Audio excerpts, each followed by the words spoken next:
Добро утро, почитувани слушатели на Лидер FM.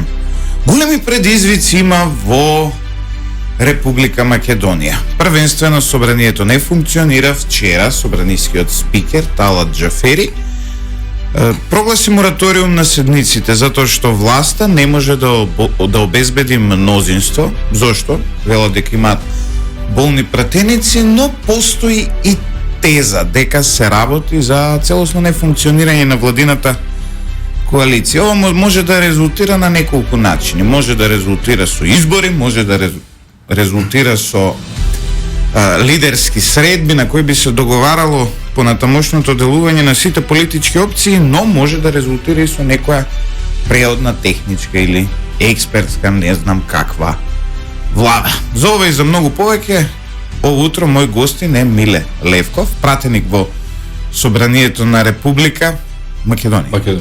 На Република Македонија. Миле ни дојде од Кочани рано ова утро во студиото на Лидер, да не возевте случајно како овие бизнисмените на власта 300 на час за да стигнете побрзо. Не. Добро утро, Златев, благодарам за поканата во емисијата. Еве се надевам и слушателите и гледателите ќе видат една квалитетна емисија. Првото нешто ово утро кога ја побарав локацијата затоа што доаѓам, прв пат го видов вашето видео, тоа е прво што го дава на Google, кога ќе напишете Радио Лидер, видов како се стигнува со 300 км на час. Така да ние со малку поспоро темпо, но сепак еве успеавме да стигнеме. Од нова година до сега јас имам платено 4 казни. Една затоа што сум немал ланци, една затоа што не ми работеше светлото на вистина, тука бев, нели, како да кажам, грешка, и една затоа што ми беше истечена возачката дозвола, а не сум приметил. Ја возам Toyota Corolla од 2006 година, едва ја оди кутрата, но за мене законот важи и јас си ги плаќам уредно моите казни, а овој бизнисмен на СДС може на Миладиновци Штип да вожи 320-300 на саат и никој жив да не го казне. Па не само вие, ве гледате дека и самото министерство во колку наврати се фалеше буквално со тоа колку казни напишале. Ние кога се донесуваше буџетот, алармиравме, тие има проектирано покачување од 11% на страната кој што предвидува прибирање на давачки од страна на граѓаните по основ на платени казни. И видовме како се до тоа се реализира. Колку пари беа, имаше информација 1,5 милион евра само за неносење на маски, а да не зборуваме за сообраќајни прекршоци. Еве, тоа е уште начин за да се полни буџетот. Се надеваме дека на Горан Гурла, бизнисменот инаку иноватор на пилана, иако пиланата е измислена како продукт негде во 16-17 век, но сепак тој добил пари од фонд за иновации за пилана. Се надеваме дека ќе му ја одземат возачката дозвола и ќе го тргнат од улиците, затоа што за вакво дело, за вакво брзо возење, тоа е предвидената казна, затоа што на крајот од денот вие представувате закана за околината. Не и се да ги оставиме овие подземни теми на страна. Левков, зошто го блокирате собранието? Еве сега власта туку што сакаше да ја реши ситуацијата во Македонија, туку што сакаше да го почне долго најавуваниот економски прогрес, и сега вие како опозиција ги блокиравте таму собрание, не можат седница да одржат. Колку добар термин блокирање на собрание кога сте нефункционален. Значи, прво имаме целосно хаотичен премиер на оваа држава, односно председател на влада Зоран Заев, кој што во целосен хаос ја доведе државата. Хаосот од извршната власт успеа да го прелее внатре во собранието, односно во неговото мнозинство. Таму има дополнително и некои превирања, се на се имаме целосно нефункционално собрание. И сега, наместо да го користиме терминот нефункционално собрание, односно нефункционална власт, тие успеа да ја создаат оваа кованица која што вели блокирано собрание. Како блокирано собрание?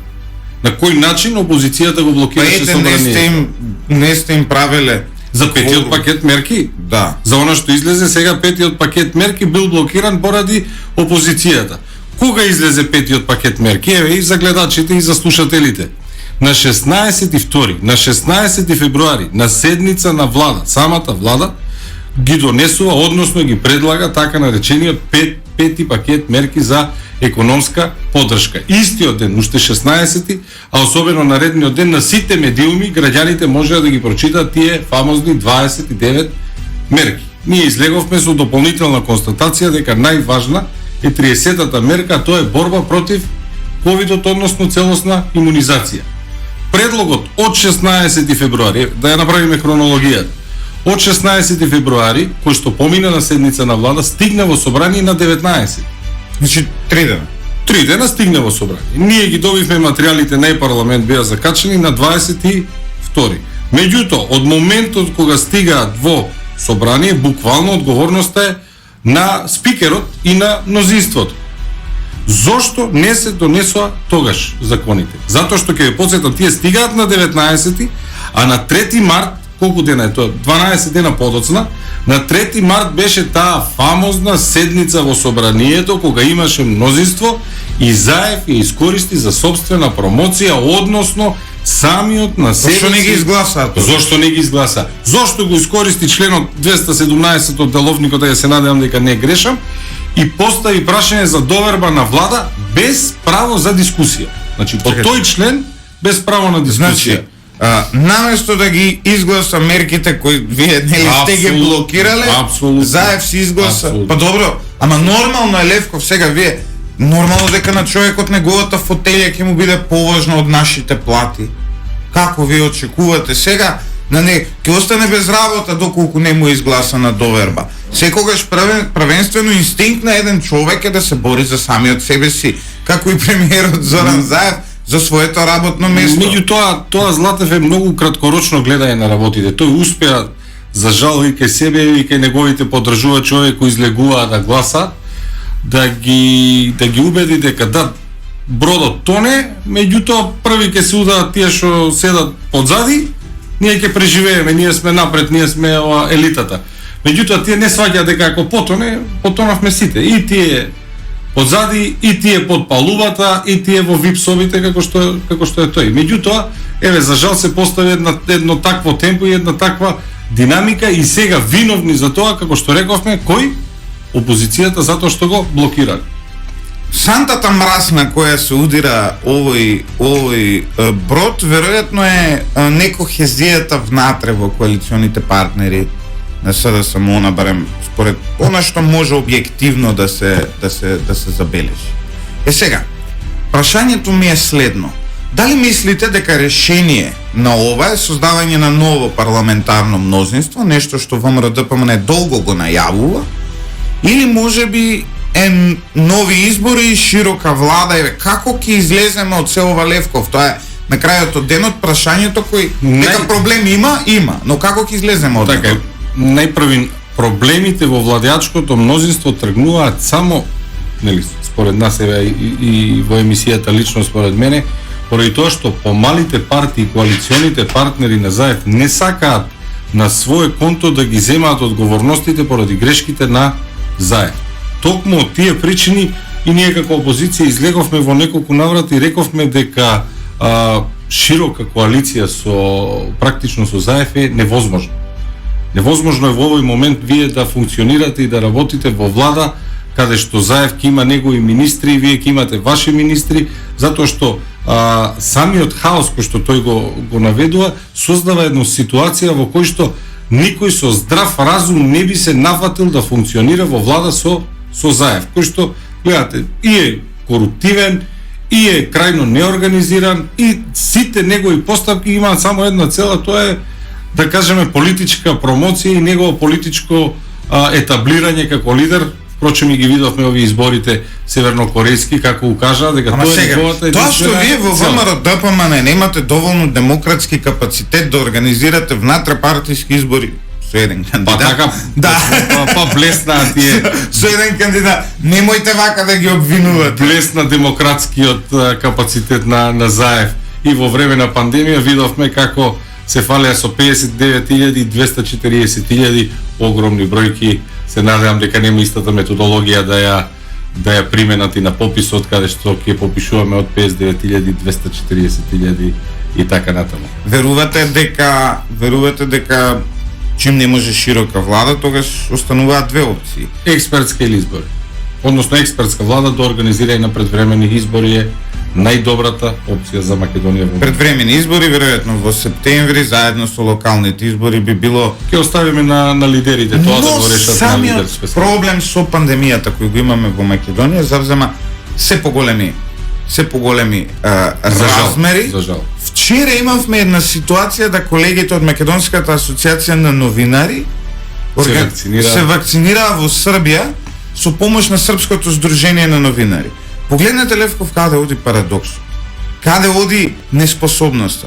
Значи, Македонската асоциација на новинари, јас сум бил член во извршен комитет, не сум член воопшто подолго време. Таму независно сега да не коментираме од кои причини. Едно мало новинарско здружение кое кубури со средства, кубури со луѓе.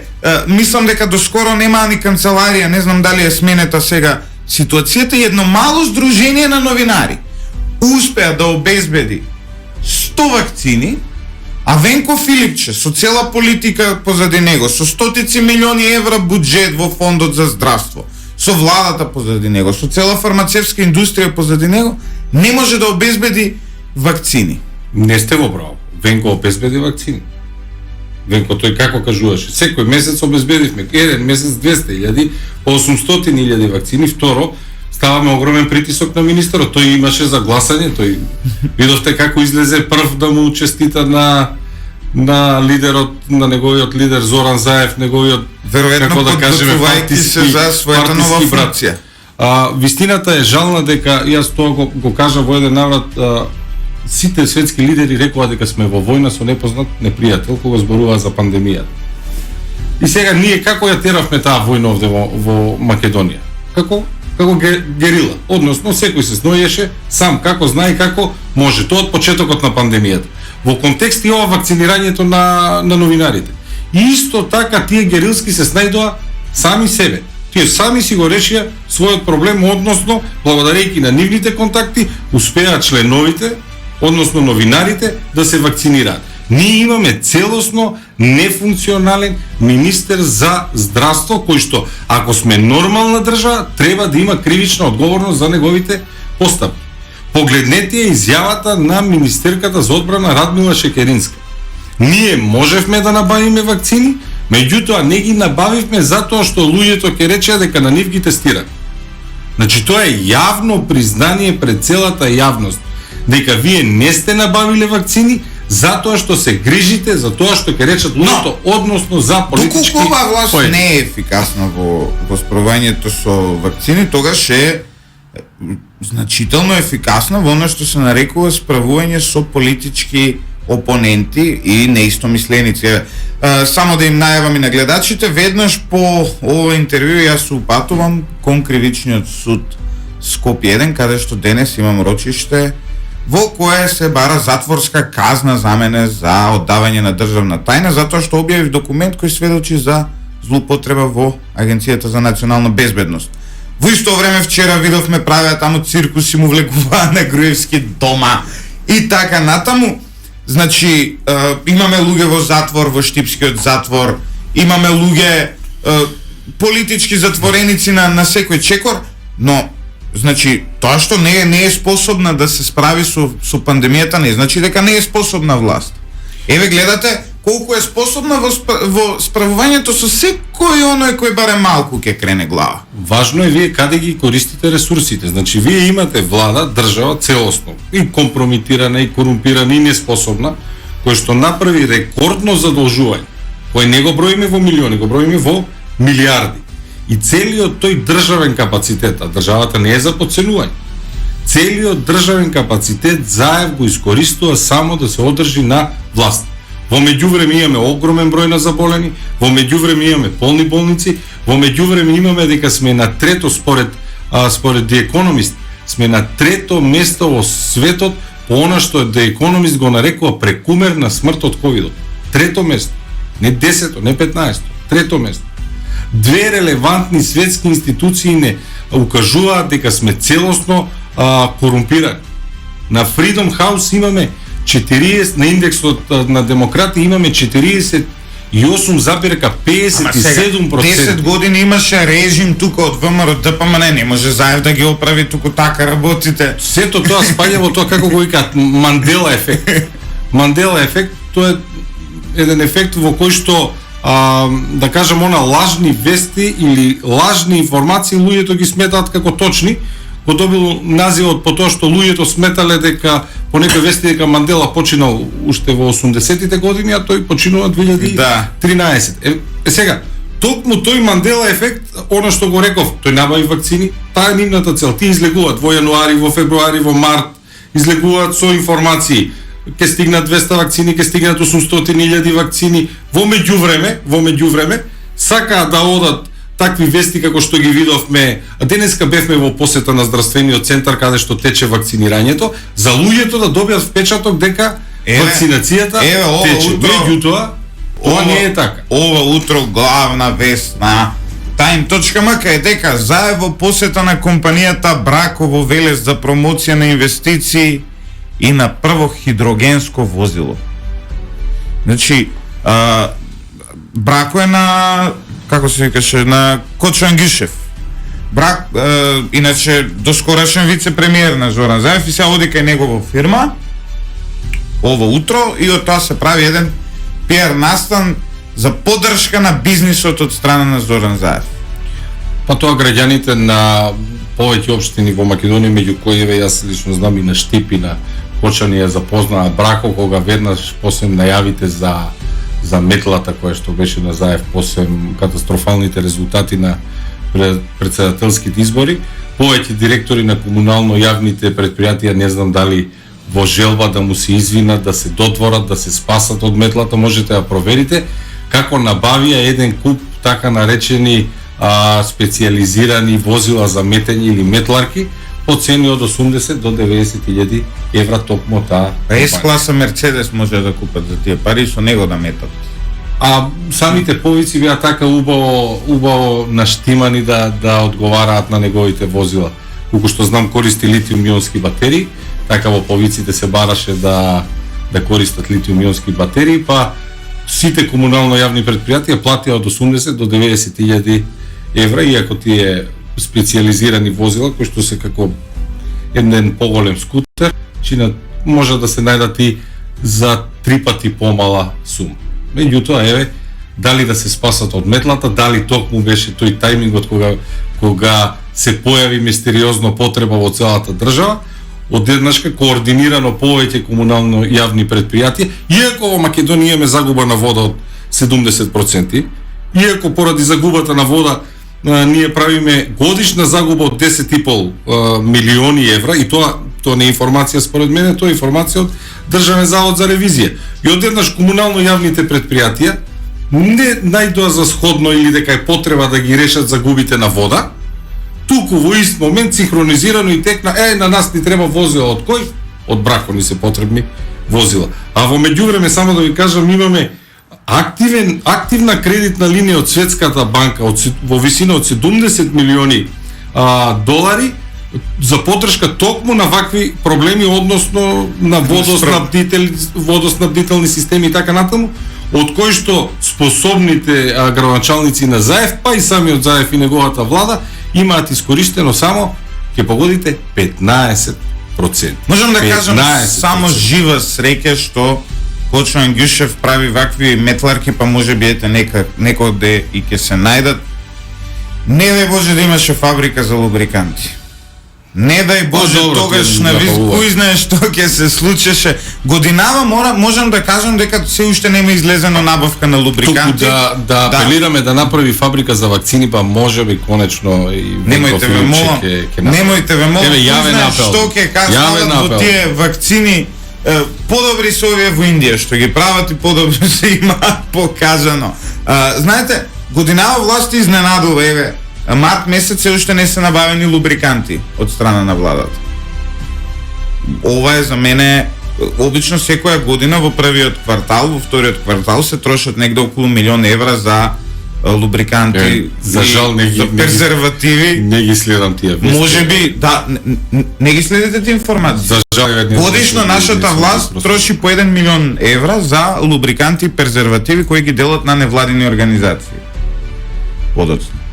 И сега, може би годинава на вистина парите во вакцини ги пренасочиле од Министерството за здравство. Или не можат да ги договорат провизиите и за лубрикантите. Да. Не можеме да знаеме. Исто така, актуелно изминатиот период е тоа што нели е активен овој попис кој треба да се спроведе. Па сега гледаме по социјалните мрежи, левица вика не отварат врата. Не отварајте врата. Власта вика тоа е кривично дело. Вие викате дај одложете, престанете да се занимавате со глупости. Каде се? Што ќе правиме со попис? Пописот е како ја не знам јас сам што да правам. Знам, ве разбирам.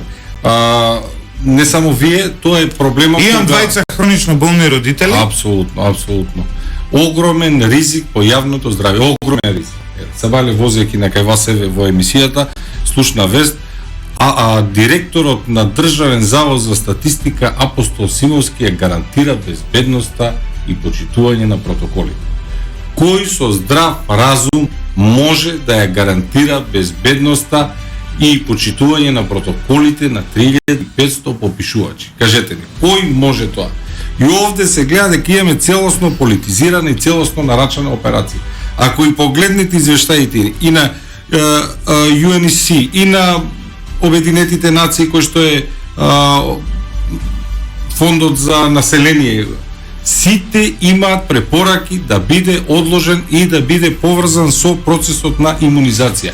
Кај нас нема имунизација, ние сме запнале да тераме попис како чиста, за жал, политичка операција, а директорот на Државниот завод за статистика целосно неодговорно, ќе кажам уште еднаш, целосно неодговорно гарантира дека ќе се почитувале протоколите. Како можете вие да гарантирате? Па вие гледате дека имате заболени во ковид центрите, имате заболен медицински персонал, кој што медицински персонал цел живот се учел како да користи маска, како да превенира, како да користи заштитни средства. И сега тие се од друга страна, и дури и тие се заболуваат. А вие на конкурс за на конкурс со обука од 5 минути и тој со цел памет гарантира. Како гарантира? Еве хипотетички ќе влезат кај вас дома. И ќе заболам од нив. Еве да не заболите. Ќе излезе дека попишувачот е позитивен. Треба да дојдете во карантена. Треба да се самоизолирате. 20 дена треба да не одите на работа. Вие, сопругата, мајка, зависи во какво семејство живеете. Мајка, татко, домашните, поради попишувачот кој влегол, сме се заштитиле, не сте се разболеле, 20 дена треба да седите дома. Кој ќе ви ги плати трошоци?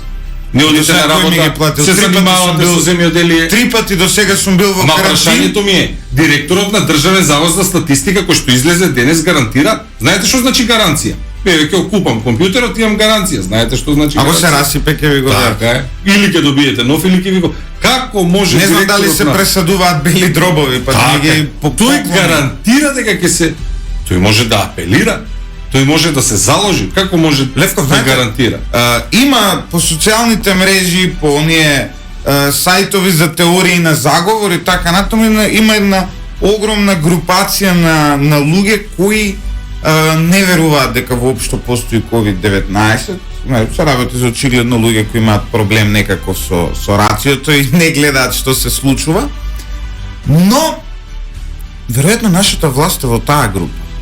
Веројатно они мислат дека стварно не постои COVID-19, ама го измислиле, дај некако да се прилагодиме да демек нешто се бориме против него, а да си тераме се позадински, нема потреба ни од вакцини, можеме избори да си правиме. Така, апсолутно, ние можеме да видиме дека нашата влада за жал е најголем антиваксер. Значи ние од една страна имаме ќе се бориме против кампањи кои што се против вакцинирање, велиме дека се неодговорни, дека се штетни за јавното здравје, не само за ковид, и за други болести. Дека допринесуваат да падне колективниот имунитет, па да се појават болести кои што се одамна заборавени. Имавме тие кампањи на Министерот за здравство пред некоја година, за која ќе дојде сега најголемата и најважната криза, ние до ден денеска да имаме набавено 0 вакцини. 0 вакцини. Ја не знам дали си го гледа тој филмот Дабров ден, во кој што се буди постојано во истиот ден, се буди постојано во Еве јас станувам наутро, тргам на кај вас, еве овде во емисија, гледам снег исто како во филмот Дабров ден и ситуацијата иста. Повторно нема мнозинство и денеска не работи собранието и денеска нема вакцини. Која е разликата на денешниот ден од тој вчера? Која е разликата на утрешниот ден од тој што помина пред 2 месеци? Ние во Македонија сме заглавени буквално во Дабров ден. Стануваме секој ден, го чекаме Дабарот Фил да излезе да каже дали пролета ќе биде, дали брзо ќе дојде пролета или ќе ја чекаме. Значи буквално сме заглавени во целосно, не знам, дистрофирано општество во кој што вестите секој дневно се исти. И само пиарот на премиерот ќе измисли некоја нова тема, дали ќе се станови, дали ќе претреси, така да. Сепак да, во вториот дел сепак мислам дека Тарантино или некој сличен на него е режисер на ова што ни се случува во... Пак и Тарантино има големи преврти, овде ништо не се случува, буквално исто. Буквално исто секој ден. Па да, веројатно, може би е така, но сепак имаат некоја нишка на лудило која е неопислива. Мислам дека беше мојот, само да го ставам телефонот на Silent. Левков, еве, еден од гледачите коментира, Левков е добар. Вие сте од Источна Македонија. Тоа е убедливо најзаборавениот крај за жал од нашата земја, крај без просперитет, крај од кој младите масовно се иселуваат, што кон другите краеви на нашата земја, што кон странство. Кој е решението таму? Па како што рековте, доаѓаме од истокот, на истокот, ако и погледнете просечните плати, ќе видите едни од најниските просечни плати. Регион во кој што луѓето се занимаваат со трудово интензивни гранки, без разлика дали е тоа дали е земјоделие, без разлика дали е тоа текстил. Сите се трудово интензивни кои што за жал се многу малку платени. Имаме голем инпут на труд, односно трудолюбиви, вредни луѓе и оние што работат во земјоделие и оние кои работат во фабриките. За жал, истите тие беа најмногу погодени од целата ковид криза и гледавте многу прилози за отпуштени текстилни работници, гледавте многу прилози за мобинг кој што се случуваше, ќе добијат решение, ќе го скинат и така натаму. А во исто време во собранието, на пример, ние кога донесуваме закони, немаме никаков одговор на она што се случува. Никаков одговор. На пример, Заев излезе, тоа ми остана, сега ќе оповрзам со ова, Заев излезе кога се донесе законот за трудов инспекторат. Според мен една од најзначајните промени на закон, затоа што луѓето на вистина имаат недоверба во таа институција. Таа е една од институциите во кои што луѓето имаат најмалку доверба. Ние треба да ги заштитиме работниците. Во собрание помина еден закон со некои минимални измени, и на крајот на денот го гледав Заев на телевизија кој излезе, вика: го сменивме законот за трудов инспекторат, сега ни клетви не ги фаќаат инспекторите. И сега ние тоа сите го пренесуваат, се смеат, има по некоја досетка на сметка на премиерот. Факт, односно, што останува на крај? Ги фаќаат клетви. Што останува на крај? Целосно суеверие, небитно, ирационално. Што останува на крај? На крајот останува дека луѓето кои што работат во истокот и во текстилни фабрики, кои што работат, немаат соодветна заштита. Поради тоа што немаат соодветна заштита од институциите, поради тоа што во пакетот мерки кои погледнете оризо производителите не беа никаде споменати, поради тоа што во Кочан имаше поплави и тие градинарските култури и пиперката беше целосно уништена. До денеска тие немаат надомесна штета. Постои пратеничко прашање, а ги лажат луѓето, велат пратено е до влада, ги чекаме парите. Постои пратеничко прашање до каде е постапката за исплата на штета за поплавите во Кочани и во Кочанско. Знаете што беше одговорот? Разрешена е комисијата на, сега да не измислувам, од прилика во месец октомври, дали беше 16 или 22, разрешена е постапката за формирање на нова комисија во тек. Луѓето до денеска нема добиено оштета. А тие сега треба да почнат, односно веќе се почнати со земјоделски активности. Парите од оштетата и се потребни за да започнат со земјоделски активности. И сега ние целосно го уништивме производството. Работниците не добиваат никаква заштита од трудовиот инспекторат, не се заштитени од мобинг и токму поради сето ова што го кажав, имаме олигарси кои што прават што ќе им текне во истокот, буквално милионери за кои што правила и закони не важат. Не века овој со колата од вчера. Не важат. Не тој со колата, ја кажав во емисија имаме градоначалникот на Кочани, има хотел по центарот на Кочани, отвори на страната на влада.мк, затоа што за да имате хотел вие морате да имате класификација. Според закон за гостителска дейност. 3 звезди, 5 звезди. Така е. И нема на страната на влада.мк го нема. Отворете Booking, ќе го најдете хотелот со 4 звезда, не знам, 60 евра ноќевање и така натаму пишува хотел, секако тоа. За некои важат законите, за некои не важат законите. Имаме ситуација Левков во Струмица. Која покри таа тема? Агенција за обезбедување постои, код security на луѓе кои се од обезбедувањето на заев. Агенцијата нема добиено никаква лиценца. Ама евентуално обичните луѓе, обичните луѓе и во фабриките, и во погоните, па и во институциите воопшто не се заштитени и никој нема намера да ги заштити. Решение на тоа се знае, иселување. Каде најголем дел се селот во Италија, ако не се лажам, има? Секаде, на секаде. Имаме иселени во Германија, имаме иселени во Италија. Во Италија имаме одредени градови каде што, како што кажуваат, во градинките се зборува македонски. Во Пјаченца, мислам се. Така, и во Канели. Велат дека има цели групи во кои што дечињата потекнуваат комплетно од наши иселеници од истокот. Дали се тоа Виница, Истибање, Кочани и така натаму. Навистина е трагично тоа што се Поздрав до целата диаспора ако не гледа. Да, имаме, гледам и овде имаме гледачи од диаспора, иако нас не знам ова како паѓа со временски везони, многу не гледаат од Австралија. Поздрав до Австралија.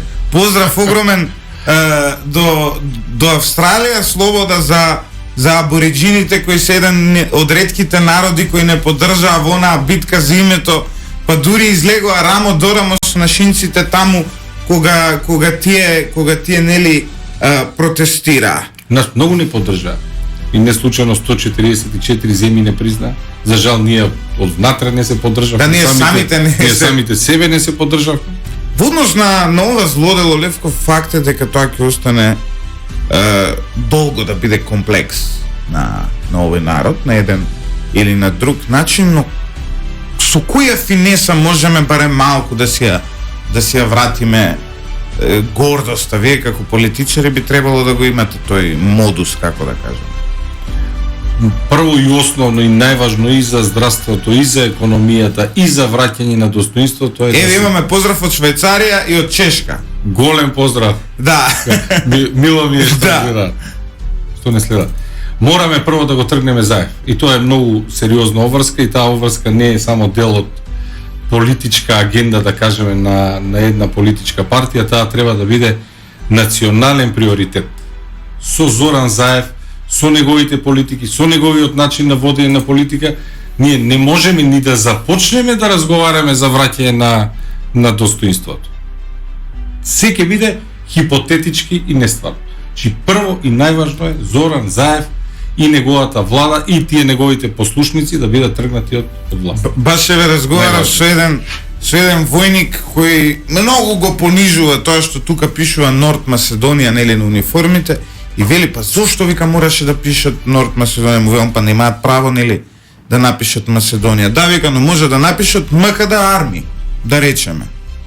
Така. Пак вика ќе биде подостоинствено за нас, барем пишува, вика, МКД. Може да се најде, вика, одреден модус што да пишува за да не навредува. Исто и со имево. Не мора на секоја пресконференција Стево Пендаровски никакво име да не користи, па да се викаме за него Република нашата земја, а овие другиве сите да не нарекуваат Република Северна Македонија. Кажи Македонија, само никој нема да те убие за внатрешна употреба доколку го направиш тоа.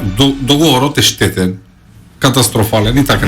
Меѓутоа и со самиот договор кој што велиме дека е штетен, имаме два транзициони периоди за промена на назив.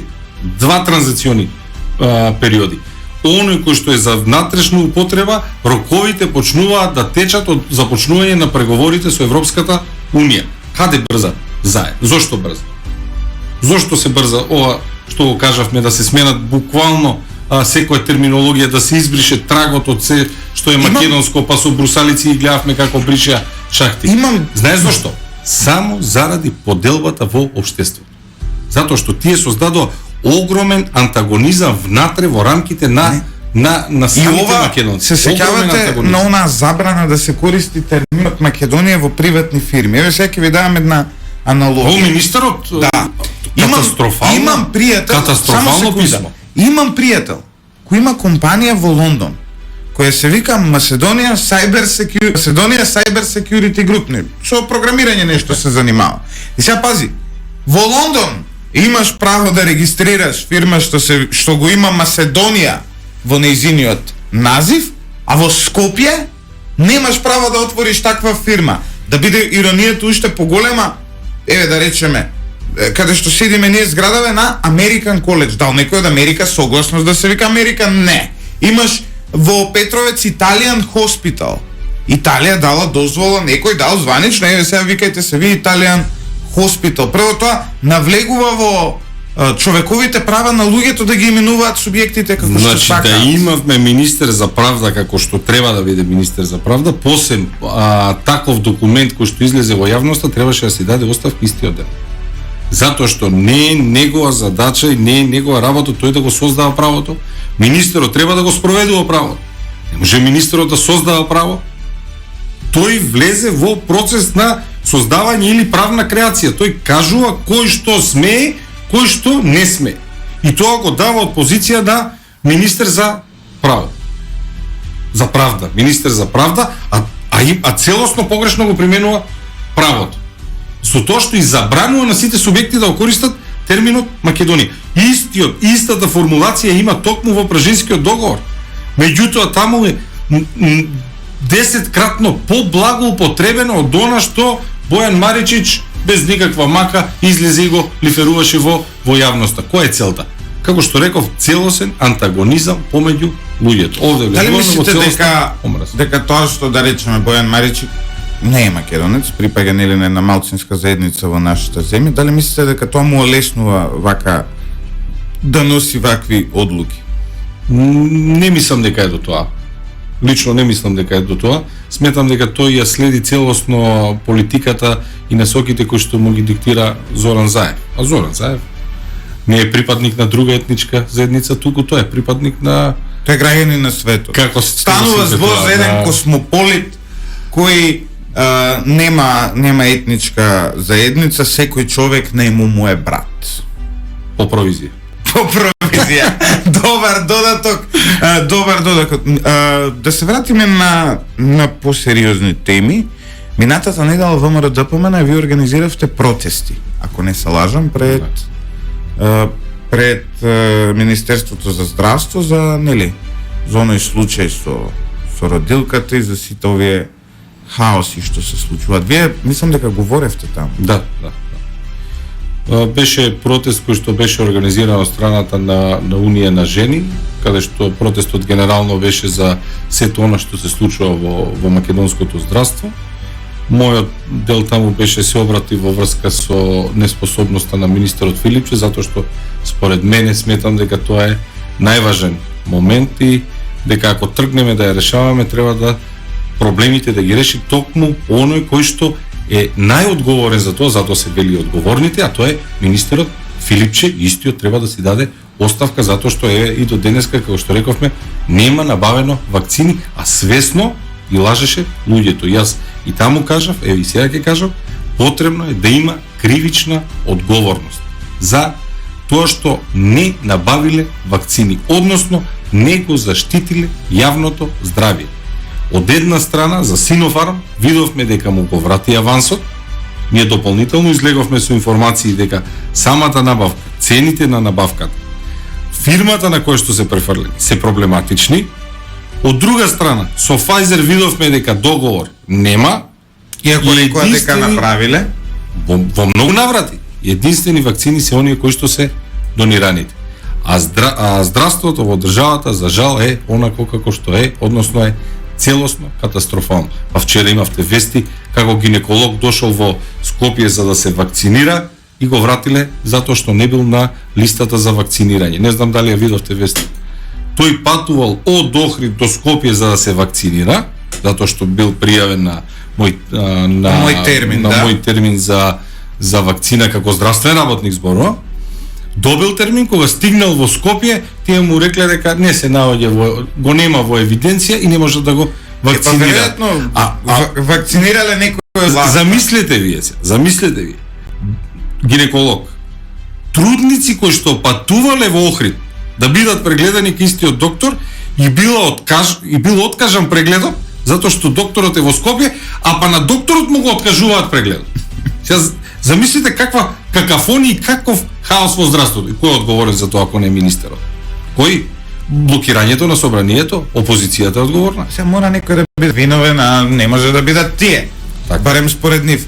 Левко, знаете, околу оваа работа имаше шпекулации кои навистина се подкрепени. Ако знаеме дека статистички, ако не се лажам, само 2200 доктори, односно медицински лица се вакцинирани, а бројот на стигнати вакцини е малку поголем. Има една шпекулација дека голем дел од семејствата и најблиските, плюс владините функционери, дури и бизнисмени блиски до нив биле вакцинирани и токму затоа власта ја држи листата на вакцинирани како класифициран податок. Ајде сега вие мене објаснете ми, во момент кога Европската комисија најавува вакцинални пасоши, најавува вакцинален пасош, значи ќе биде документ кој што ќе треба да го поседувате вие за да ја напуштите државата, да или можете вакцина да се или PCR тест внесен во него. Така па имаше кои вакцини ќе влезат, кои нема да влезат и така натаму. Кога тоа за цела Европа е јавен документ, дури планираат да ви изработат јавна исправа во која што ќе биде внесен тој податок. Значи Европската комисија планира за вас, за мене, за сите нас да изработи документ во кој што ќе биде наведено која вакцина, каде сте ја примиле, кој ја администрира. И во таква ситуација, ние овде во Македонија имаме Министерство за здравство, за кој што примената вакцина е класифициран податок.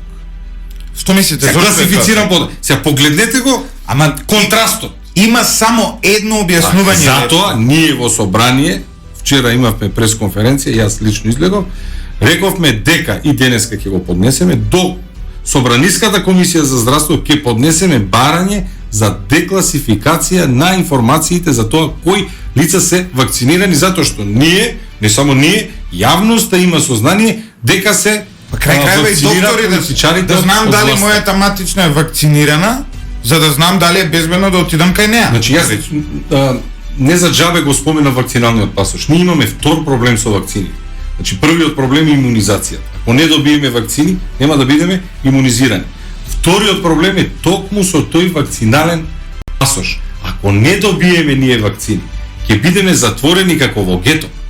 Европската комисија најавува од 1 јуни дека ќе биде воведен. Еве вие немате вакцина, јас немам примено вакцина, вие немате примено вакцина, дел од стопанството нема примено вакцина, како ќе остварувате вие комуникации со бизнис партнери, како ќе посетувате заеми, како ќе се движите. И ќе имаме одредена елита од власта, политичари блиски до власта, кои што гледаме летаат во Мексико, во Дубај, ќе добијат вакцинални пасоши, тие ќе се движат, ќе се шетаат вакцинирани, ние ќе останеме овде во гето. Тешка гетоизација. Катастрофа. Кога последен пат сте биле на одмор? Летово. Во Македонија? Албанија. Во Албанија. Дестинација која беше нели дозволена да се прв пат во Албанија. Сега каде е целава ситуација околу ова шетање во ера на пандемија? Во Канада еден од министрите, мислам дека беше министер за финансии, го фатиле дека отишол на Карибите, додека неговата земја била во карантен, и човекот си поднесе оставка. Си излезе на пресконференција и кажа не успеав нели да се спротиставам на својот порив да шетам и отидов таму. Кај нас имаме карантин после 10 часот секоја вечер. Не само карантин. Ние, Република Македонија официјално е во кризна состојба. На барање на владата. Значи, на барање на владата, Македонија е во кризна состојба. На истата таа влада функционери одат на одмор. И Љупчо Николовски, И Љупчо Николовски, и Драги Рашковски. и Драги Рашковски. Директорот на ЕЛЕМ, на кој беше некој од институции. Ние за овие двајца дознавме. Ако работите во образование, само да ви кажам, ако сте вработени во образование и сте наставник, ниту еден наставник во Македонија не може да отиде на одмор додека трае наставата. Така е, и законот, и колективниот договор. Наставниците го користат годишниот одмор по завршувањето на наставната година.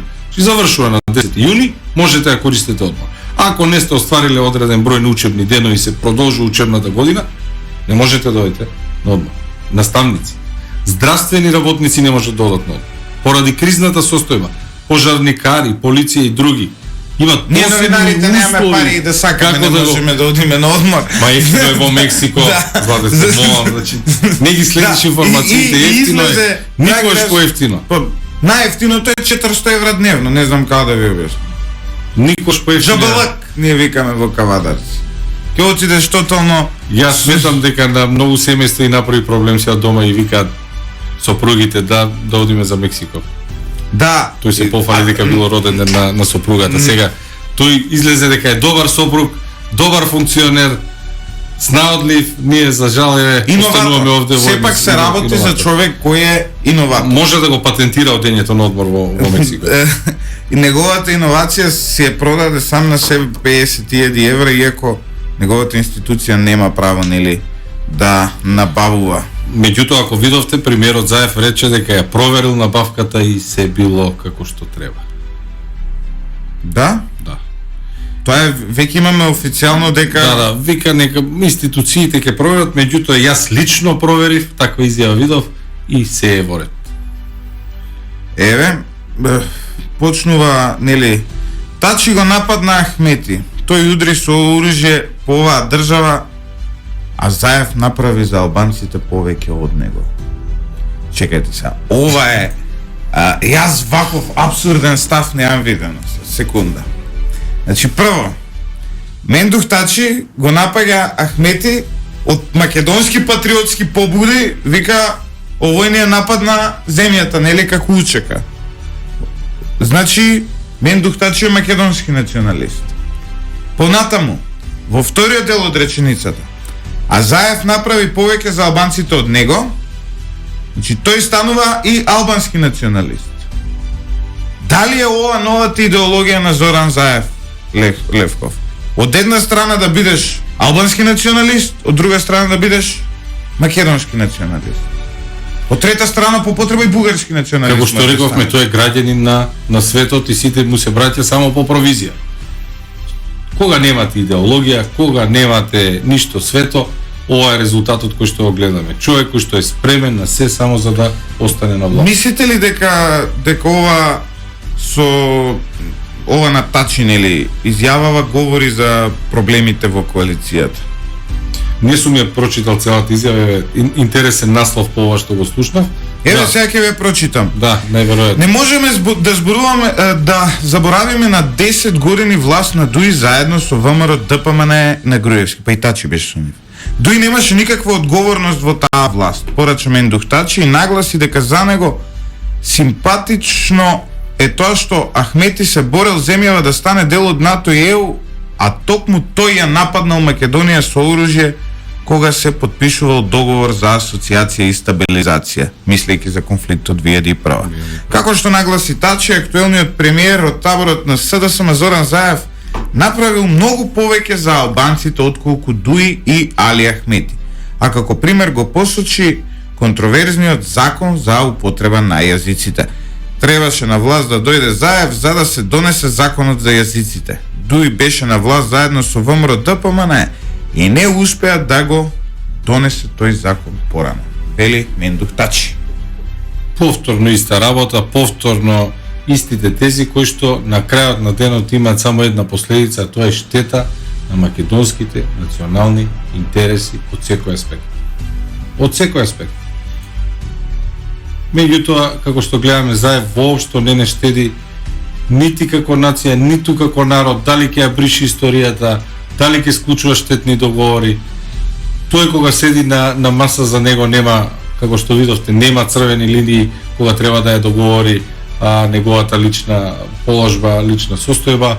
Токму дел од овие заклучоци и се вистините дека Зоран Заев во таа трка да се додвори на гласачите, во таа трка да добие што повеќе гласови на штета на антимакедонските политики, за жал ја создаде оваа ситуација. За Заев можеби нема црвени линии, но за поранешниот пратеник Павле Богоевски видовме дека на маса имало бели линии. Се шпекулира дека наркоманијата е сериозен проблем во македонската елита. Имаме една ситуација, Левков, да за 10 пати помалку дрога се запленува за време на владењето на СДСМ. Добро се организирани? Дали луѓето наеднаш прекинаа да користат дрога или наеднаш или толку, не знам, како што рековме на почетокот на емисијата, работат само за сообраќајни прекршоци. Бројот на кражби во Кочани, ако погледнете, имаше протести. Бројот на кражби секаде во државата е зголем. Бројот на заплени, како што рековте, е намален. Бројот на, не знам, стопански економски криминал е намален. Бројот на расветлени кривични дела е намален. Целосна неактивност, односно се пуштени само да казнуваат за неносење маска и за одредени сообраќајни прекршоци. Еве најнова вест утринава на сајтот вработување.мк. Град Скопје вработува 32 нови лица. 23 службеници. Па доаѓаат локални избори, мора да се Просечен нето износ на плата 22.047 денари. Цела држава е во тоа, се подготуваат за локални избори. А партиските вработувања остана можеби единствениот начин да се вработите, особено во оваа пандемија во која приватниот сектор стагнира. Целосно заробена држава во која што како што видовме во пандемија, наместо да почнат со вакцинација, тие тргнаа по нивните општински организации и го ажурираат членството. Луѓето тоа го прават само за една работа, тоа е за да, како што рековте, во тие тешки времења да имаат барем некаква минимална шанса да дојдат до работно место, и токму на тој начин тие се обидуваат и имаат намера да трчаат, односно да ги водат и престојните локални избори. Има едно прашање од известен Јаким гледач кој вика: прашајте го дали доби тужба или се извини. Не знам за кој случај станува збор. Станува збор за случајот со министерот Филипче, кога излеговме и обелоденивме за документите од Синофарм, дека министерот Филипче платил 12,5 милиони долари за 200.000 вакцини по цена од $62, двојно повисока од цената која што ја набавиле некои други држави. Истиот ден министерот Филипче на Facebook статус најави тужба против мене. Во текот на наредниот ден, не тој лично, туку од Министерство за здравство дојде информација дека прво ќе достават барање за извинување. Сега мене ме збуни дали тужбата ќе биде од министерот или ќе биде од министерството или од министерството, неважно. До овој момент нема стигнато ништо за информација на. Планирате да му се извините? Па јас еднаш реков што да се извинам. Извинете, министре, што сте уплатиле 12,5 милиони долари. Извинете, министре, што другите држави ја набавиле за 30 евра. Кога сме кај извинувањето? Значи, тоа се податоци, едните се од и ја истите ги доставив до Државна комисија за спречување на корупција. Ако е навреден за нешто друго, за некој тон, меѓутоа сметам дека не сум кажал ништо лошо освен вистината. Кај извинувањето, многу креативен метод на извинување направи колегата Горан Михајловски своевремено во Вест. Пишувале во Вест за една наша старлета, сега да не ја именувам, дека била огрдена малку и оваа им пратила така барање за извинување и овие се извинија. Следниот ден и направија наслов на страница, ја шибнаа така здраво на наслов на целата и горе напиша: извини, сега пак ќе кажам, нема да ја именувам таа и таа, запирка, не си ружна, извичник. Веројатно, јас им си имам извинето неколку пати од типот: извини, тој не си криминалец, па потоа криво име што побарале извинување на крајот од денот. Немој да излезе така и во овој случај, особено затоа што очигледно е дека тие документи се автентични, никој автентичноста не ја... Знаете што е најголемиот во целата приказка, најголемиот проблем? Затоа што ние во собранието го сменивме законот за јавни набавки. Значи дојдоа од владата, ни рекоа за да набавиме вакцини потребно да се смени законот за јавни набавки, затоа што во јануари ви кажувам, со претходниот закон најголем аванс можеше да биде исплатен во износ од 20%. Значи вие не можете да авансирате со сума која што е повисока од 20% од вкупниот износ. Односно сте купиле нешто за 10 милиони евра, ви бараат аванс, најмногу можете да дадете 2 милиона. Дојде од владата, имаше предлог закон за измена на закон за јавни набавки, во образложение пишуваше поради специфичните, сега парафразирам, поради специфичните специфики на процесот на набавка на вакцини и директни преговори со производителот, потребно е да се смени тоа, да плаќаат 100% аванс и да не бараат банкарска гаранција.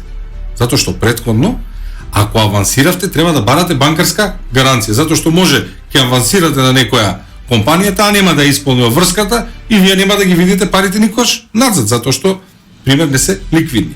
Ние го сменивме закон, изгласавме и опозицијата му даде поддршка, и ја гласав за тој закон, затоа да набавеле вакцини. Ајде бујно. 3 недели потоа, кога беше за клинички, Филипче излегува и ја повикувам опозицијата, пратениците активно да ги следат постапки. Активно, во ред, еве активно ги следи. И излегуваме дека 12,5 милиони, целиот износ, не 20%, целиот износ го плаќа на компанија формирана во Хонконг со основачки влог од 1000 евра. 1000 евра, без банкарска гаранција, 1000 евра. Значи цела сеќа што се вмешала кинеската влада, па и ги вратиле авансот. Што ќе се случило ако одлучила да не го вратат авансот? Како ќе сте тужиле? Што ќе сте добили? И сега за провизија, па по закон за облигации, кога одите преку посредник, вие морате да му платите провизија. На Филипче куќа му гради онде како се викаше Горан Синерджи, на Синерджи газдата, во кој инвеститори се газдата на Синерджи, фирма која има милиони тендери добиено од Министерството за здравство и бабата на Венко Филипче. На сите ни е јасно што се случува. Но Левков, мораме да завршиме овде. Јас би сакал да траеше овој разговор малку повеќе, но морам да стигнам на суд едноставно. Многу среќа на судот ти посакувам. Лесно на оваа држава, чим сум јас престапник од ваков калибар. Се смени улогите, еве сега кога ќе спомена дека ќе ве тужат или сте на суд, целосно е сменето за жал. Овие кои што треба да бидат по судови, рековме се на светските плажи и си седат уживаат во влада. За жал честните граѓани ќе плаќаат казни, ќе одат по судови. Меѓутоа тоа е Македонија. Како рековме, Дабров ден, нема вакцини, нема мнозинство, честните луѓе и денеска по судови, ништо ново се на се. Можеме да го употребиме и утре и задутре истата емисија. Ви благодарам. Благодарам на поканата, поздрав до слушателите и гледачите. Пред да се упатам кон кривичниот суд Скопје 1, почитувани гледачи и слушатели, би сакал да ве потсетам и јас на еден цртан филм, тоа е на Аладин. Не знам дали знаете дека во Аладин имаше таму избори на едно место каде што имаше двајца кандидати, а во македонската верзија на Аладин имаше само еден кандидат, еве, кој сега не влече по судови, не замара, не тужи, не прави проблеми во општеството, ни го оневозможува квалитетното живење, не ни носи вакцини и така натаму. Срекна е оваа држава доколку јас сум најголемиот криминалец. Жалам што тоа не е така и што овој мој престап кој беше направен од јавен интерес, затоа што сакав да им откријам на читателите како тоа во УБК се прават злоупотреби и се местат и фалсификуваат податоци. Затоа заработив тужба, ако треба и у затвор нека ме стават. Јас немам никаков проблем да си одлежам за она во што верувам. Не сум направил криминал, не сум наштетил никого. На никому, само сум ја открил вистината. Вистината е дека денес е исто така 24 март 2021 година. Вистината е дека јас сум Љупчо Златев. Велат дека сум главен и одговорен уредник на Лидер ФМ, а техничката реализација е на Јане Јанков и Горан Лазаровски.